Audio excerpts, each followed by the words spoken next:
ఈ యొక్క భారతదేశంలో ఎవడు కూడా ఇశ్రాయేలు తాతలకు ముత్తాతలకు మనం పుట్టలేదు. మనం పుట్టింది ఎవరికి? మన తాత ముత్తాతలు కూడా హిందువులే కదా. ఇది మధ్యలో వచ్చిన మతం, మధ్యలోనే పోతుంది. కాబట్టి తర్వాత అయినా కానీ ఇప్పుడు బయట దేశాల్లో ఏంటంటే, ఇప్పుడు మొన్నటికి మొన్నండి నైజీరియా దేశంలో దగ్గర దగ్గర ఒక 200 మంది క్రిస్టియన్స్ని చంపేశారు. ఎవరు చంపేశారు తెలుసా? క్రిస్టియన్స్. ఏమన్నా ఒక సంఘానికి ఇంకో సంఘానికి పడదు. నేను ఒకప్పుడు పెద్దకోస్ చర్చికి వెళ్ళేవాడిని, బాప్టిస్ట్ చర్చికి వెళ్ళేవాడిని. దాని తర్వాత క్రీస్తు సంఘం కూడా వెళ్ళా. మీరు ఎన్నిసార్లు బాప్టిజం తీసుకున్నారు? నేను తండ్రి కుమార పరిశుద్ధాత్మ నామంలో ఒకసారి పెద్దకోస్ సంఘంలో తీసుకున్న తర్వాత మళ్ళీ ఇంకో పాస్టర్ వచ్చి క్రీస్తు సంఘం పాస్టర్ వచ్చి ఏమన్నాడంటే, నువ్వు తండ్రి కుమార పరిశుద్ధాత్మ నామంలో తీసుకున్న బాప్టిజం తప్పు, నువ్వు తీసుకోవాల్సింది యేసు నామంలో ఒకే మునుక వేయాలి, నీకు 3 మునుకలు వేశారు, అది ఎత్తబడే సంఘం కాదు, నువ్వు ఎత్తబడే సంఘంలో ఉండాలి అని అంటే నేను చెప్పే బాప్తిసం తీసుకోవాలి అన్నాడు.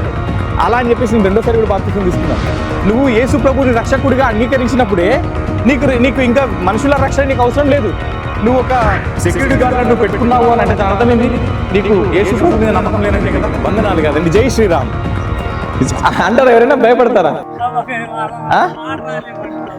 నేనేమన్నానంటే, ఇప్పుడు ప్రతి మాట దేవుడు అంటున్నప్పుడు జై శ్రీరామ్ అంత మాత్రాన మనకి ఇప్పుడు నేను జైయేసు అంట. సమస్య ఏంటంటే జైయేసు నేనంట, జై శ్రీరామ్ అన్నంత మాత్రాన ఏం కాదు. అట్లా. నమస్కారం అండి. అంటే ఏంటిది ప్లేస్ ఏమన్నా మీరు ఉండేదా లేదంటే ఉండేది కదా? అంటే మీరు బయట నుంచి వచ్చారా? Okay okay.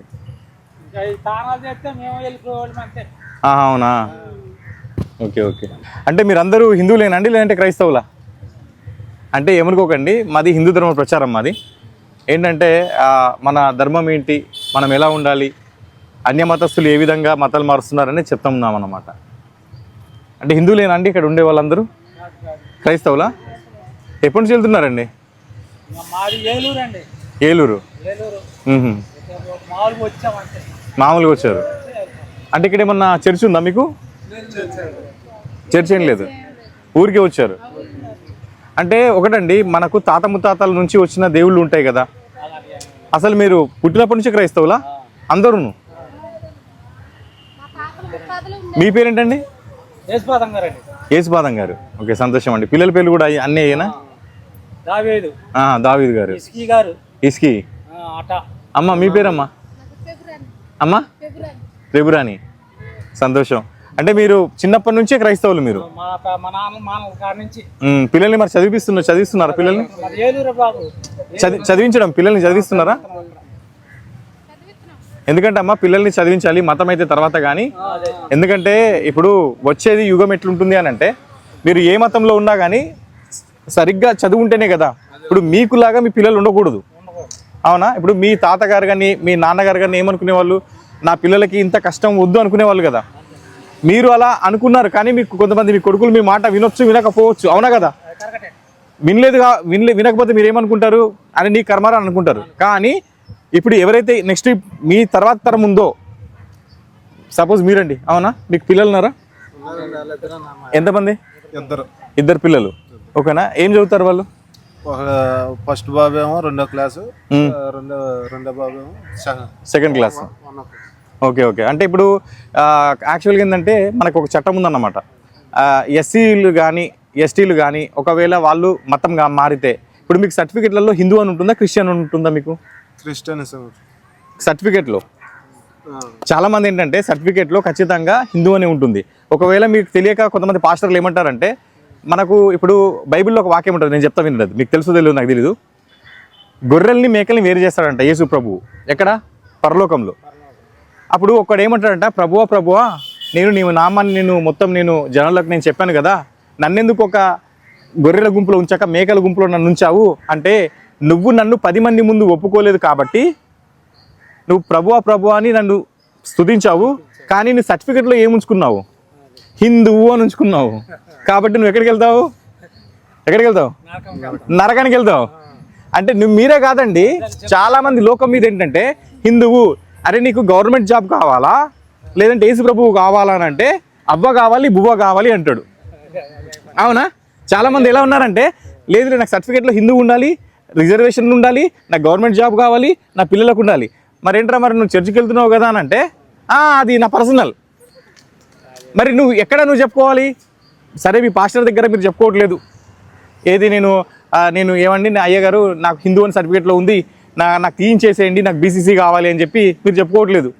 కానీ మీకంటూ మీ మనస్సాక్షికంటూ తెలియాలి కదా. నిజమైన క్రైస్తవుడు ఏం చేయాలి అని అంటే, నేను హిందూగా ఉండను, నేను క్రిస్టియన్గా వెళ్ళిపోతా అనాలి. కానీ ఈ యొక్క భారతదేశంలో ఎవ్వడు కూడా ఇశ్రాయేలు తాతలకు ముత్తాతలకు మనం పుట్టలేదు. మనం పుట్టింది ఎవరికి? మన తాత ముత్తాతలు కూడా హిందువులే కదా. ఇది మధ్యలో వచ్చిన మతం, మధ్యలోనే పోతుంది. కాబట్టి తర్వాత అయినా కానీ ఇప్పుడు బయట దేశాల్లో ఏంటంటే, ఇప్పుడు మొన్నటికి మొన్నండి నైజీరియా దేశంలో దగ్గర ఒక 200 మంది క్రిస్టియన్స్ని చంపేశారు. ఎవరు చంపేశారో తెలుసా? క్రిస్టియన్సే. మళ్ళీ ఒక సంఘానికి ఇంకో సంఘానికి పడదు తెలుసా? మీరు ఏ సంఘానికి వెళ్తారమ్మా? అంటే సంఘం పేరు చెప్పండి ఒకసారి. మన్నా చర్చ్. నేను ఒకప్పుడు పెంతెకోస్తు చర్చికి వెళ్ళేవాడిని, బాప్టిస్ట్ చర్చికి వెళ్ళేవాడిని. దాని తర్వాత క్రీస్తు సంఘం కూడా వెళ్ళా. మీరు ఎన్నిసార్లు బాప్టిజం తీసుకున్నారు? మీరు ఒకసారి తీసుకున్నారా?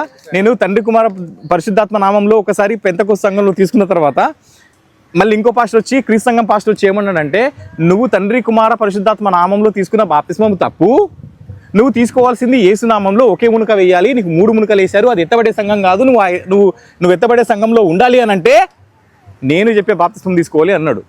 అలా అని చెప్పేసి నేను రెండోసారి కూడా బాప్తిస్మం తీసుకున్నాను.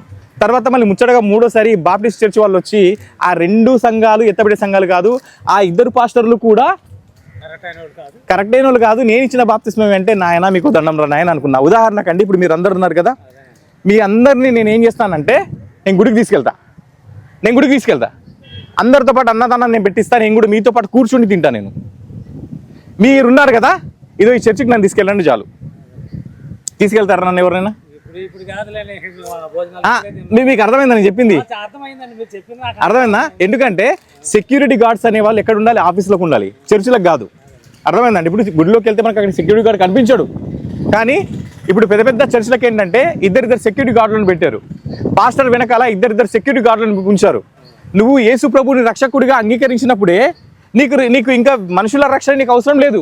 నువ్వు ఒక సెక్యూరిటీ గార్డులను నువ్వు పెట్టుకున్నావు అని అంటే దాని అర్థమైంది నీకు యేసు ప్రభు మీద నమ్మకం లేనట్టే కదా.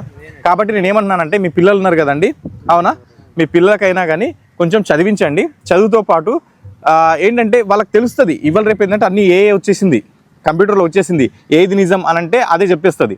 కాబట్టి చదివించండి. దీంట్లో ఏంటంటే వ్యతిరేకంగా ఏం లేదు.